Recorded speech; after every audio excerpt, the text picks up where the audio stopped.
नमस्कार, आप देख रहे हैं ब्रेकिंग नाउ और मैं हूं आपके साथ परवीन शेख। दिल्ली में हो रही सर्वदलीय बैठक खत्म हो चुकी है। 2 घंटे चली बैठक में पहलगांव अटैक पर चर्चा की गई। सभी विपक्षी दलों के नेता इसमें शामिल हुए। राहुल गांधी खड़गे जब बैठक से बाहर आए तो उन्होंने मीडिया से भी बात की है। क्या था इस बैठक का मकसद और क्या कुछ रहा बैठक का एजेंडा, इसी पर ज्यादा चर्चा के लिए मेरे साथ जुड़ रहे हैं कैपिटल टीवी के editor in chief doctor Manish Kumar. Doctor साहब, क्या कुछ अपडेट आ रहा है बैठक को लेकर? देखिए, बैठक बुलाई गई थी सरकार के द्वारा कि ऑल पार्टी मीटिंग वो ज़रूरी भी है, क्योंकि जिस तरीके से प्रधानमंत्री मोदी प्लान कर रहे हैं, जिस तरीके से एक ग्लोबल एक लेजिटिमेसी तैयार करने की कोशिश की जा रही है कि जिसके आधार पे हम पाकिस्तान को मिट्टी में मिला सकें। आज दिन भर सरकार की तरफ से अलग अलग प्रयास जो किए गए और राष्ट्रपति को भी अवगत कराया गया, साथ ही साथ प्रधानमंत्री मोदी ने बिहार से एक यलगार भी किया। विदेश मंत्री ने G20 के तमाम बड़े बड़े देशों के राजनयिकों से मुलाकात की, डोनाल्ड ट्रंप से बातचीत हुई, इजराइल का समर्थन आया, जर्मनी का समर्थन आया, इवन चाइना से भी बातचीत हुई। तो सरकार अपने हिसाब से जो कुछ भी कर रही है, गवर्नमेंट को ये लगा कि हिंदुस्तान में जितनी भी पॉलिटिकल पार्टीज हैं संसद के अंदर, उनको बताना ज़रूरी है कि ये सारी चीज़ें हैं और ये सारी बातें, क्योंकि कन्फ्यूज़न विपक्ष फैलाएगा ये जानते हुए भी सारी जानकारी उनको दी जा रही है। और मीटिंग की शुरुआत भी बहुत ही अच्छे तरीके से हुई। इवन ओवैसी साहब का बयान आया कि ओवैसी साहब हैदराबाद में थे, तो अमित शाह का फ़ोन आया, उन्होंने कहा कि भाई आपको आना चाहिए ऑल पार्टी मीटिंग में। तो बोले मैं तो हैदराबाद में हूँ। बोले कि नहीं, फिर भी देर हो जाएगा, लेकिन फिर भी आप आइए। तो सरकार की मंशा तो बिल्कुल ठीक है कि भाई हमारे देश के ऊपर एक हमला हुआ है, हम सबको साथ लेके चल रहे हैं और जो कार्रवाई करेंगे वो सब कुछ साथ एक साथ मिलके। लेकिन अफसोस किस बात की है, कांग्रेस पार्टी ये मीटिंग के अंदर कुछ और करती है, बाहर निकल के कुछ और बोलती है, और इनका जो प्रवक्ता है वो कुछ और बोलता है। ये उनके नेशनल चीफ स्पोक्स पर्सन हैं पवन खेड़ा, वो कहानी बना रहे, वो कहानियां सुना रहे कि प्रधानमंत्री को होना था तो ये होना था तो वो होना था। आपकी सोशल मीडिया पे आप ये कर रहे हैं कि भाई प्रधानमंत्री रैली क्यों कर रहे हैं। अरे भाई, रैली करके ही तो दुनिया को बताया गया, वो पॉलिटिकल रैली हो रही है। राहुल गांधी की तरफ पिकनिक पे नहीं लोग जा रहे हैं।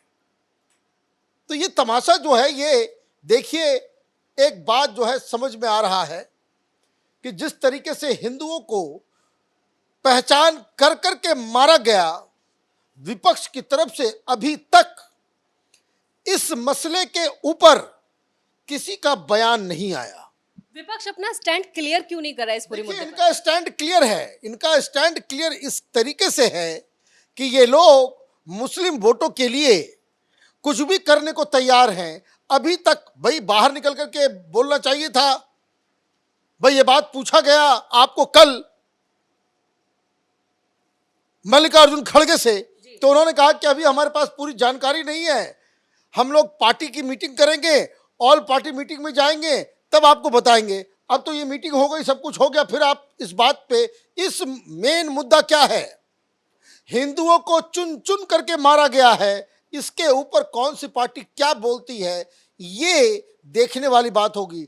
तो खैर, सरकार अपना ड्यूटी कर रही है, सबको साथ में लेकर के चलने की कोशिश कर रही है। लेकिन जो दिख रहा है सोशल मीडिया में, जिस तरीके से ये लोग अब कहानियां बनाना शुरू कर दिए हैं, ये फिर से वही सबूत गैंग जो है थोड़ी देर में खड़ा हो जाएगा।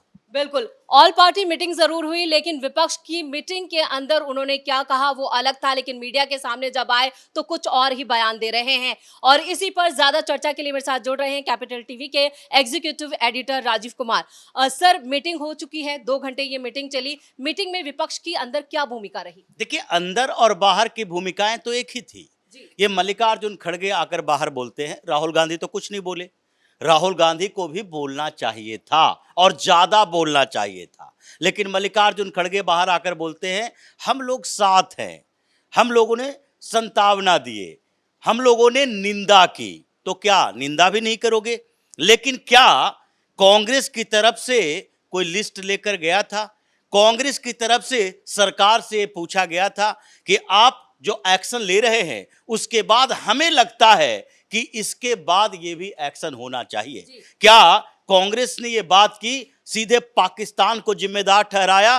क्या कांग्रेस ने यह मांग की कि पाकिस्तान पर अब तक जो एक्शन मोदी सरकार ने लिया है वो हम समर्थन करते हैं, अच्छी बात है, क्योंकि ऐसी स्थिति में पाकिस्तान को सबक सिखाना चाहिए, लेकिन इसके बाद भी पाकिस्तान को छोड़ा नहीं जाएगा। इस मसले पर अब आर पार की लड़ाई हो सकती है। ये डिमांड इनकी नहीं थी। इन्होंने क्या किया, सर्वदलीय बैठक में अपनी ड्यूटी निभाई कि हां हम जाते हैं, हम सरकार से सवाल करेंगे। किस बात को लेकर? कि देखिए इंटेलिजेंस फेल्यूर की बात चल रही है, तो उस पे आपने सीआरपीएफ के टुकड़ियां जो उसके आसपास थी उसे क्यों नहीं तैनात करके रखा था, ये घटना कैसे हो गई? तो इन सारे मुद्दों पर चर्चा करने के लिए ये लोग गए थे, आगे की स्ट्रेटजी पर चर्चा करने के लिए नहीं। इसलिए इसका एजेंडा साफ है कि इस पूरे मामले में सरकार अगर एक्शन ले तो भी उसकी आलोचना करो, सरकार अगर बीच का रास्ता निकाले तो भी आलोचना करो, और अगर सरकार कोई काम कर रही है तो उसमें अड़चन पैदा करो। ये पूरी स्ट्रेटजी इन लोगों ने बना रखी है। इसलिए एक दो दिन के अंदर ही सबका रंग बदलने शुरू हो जाते हैं। एक दिन तक राहुल गांधी जो बात करते रहे, हिंदुस्तान आते ही इनके सीडब्ल्यूसी की बैठक में वो बात बदल गई, और उसके बाद सीडब्ल्यूसी की बैठक में जो चर्चा हुई जिसमें बार बार इन लोगों ने अंदर में ये जिक्र किया कि देखो भाई, हिंदुओं की हत्या, ये जो नाम पूछ कर की गई है, जिसके कारण पूरे देश में सेंटीमेंट जागा हुआ है, तो इसमें हमें बैलेंस अप्रोच रखना है।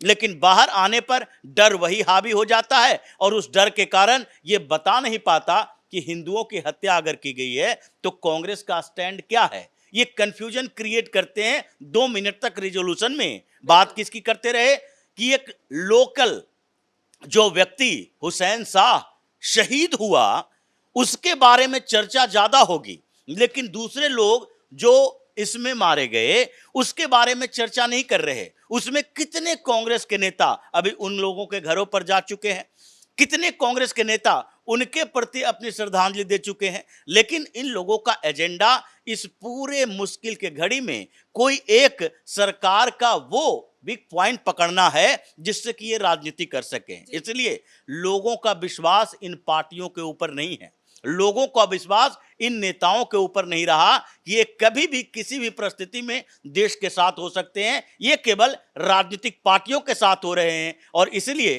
राजनीतिक एजेंडा निकाल रहे हैं। तभी सर्वदलीय बैठक में कई बार ऐसा हुआ कि इन लोगों के साथ भी बहसबाजी हुई। ये जो कहा जा रहा है कि 2 घंटे तक शांति से एक दूसरे से चर्चाएं हुई, ये बात नहीं थी। सवाल ये लेकर गए थे, इसलिए सारी पार्टियों ने अपनी अपनी बैठक पहले की और उसके बाद सर्वदलीय बैठक की गई, और तभी सरकार अपनी बात पहले रखी कि हम क्या क्या एक्शन ले रहे हैं, क्या क्या आगे करने वाले हैं, क्या किया जा सकता है। और इस पर जब इन लोगों से पूछा गया कि आप अपना सजेशन दीजिए कि आप क्या कर सकते हैं, आपको क्या चाहिए, आप क्या सोच कर बैठे हैं, तो उस पर सन्नाटा छा जाता है कि सरकार जो करेगी, जो एक्शन लेगी, उस पर हम समर्थन करेंगे। तो सरकार जब करती है उसके बाद विरोध, उसके बाद सबूत क्यों मांगने लगते हो? तो समस्या इन लोगों की वही है जो इससे पहले भी रही है, जो सरकार के एक्शन के बाद रही है, जो सर्जिकल स्ट्राइक, एयर स्ट्राइक के बाद रही है, और वही समस्या अभी है। 2 दिन के अंदर ये गिरगिट की तरह फिर से रंग बदलेंगे, जैसे एक दिन के अंदर 24 घंटे में रंग बदला है, 48 घंटा होने दीजिए, ये और तेजी से अपना रंग बदलना शुरू कर देंगे। बिल्कुल, इस तमाम जानकारी के लिए बहुत बहुत धन्यवाद।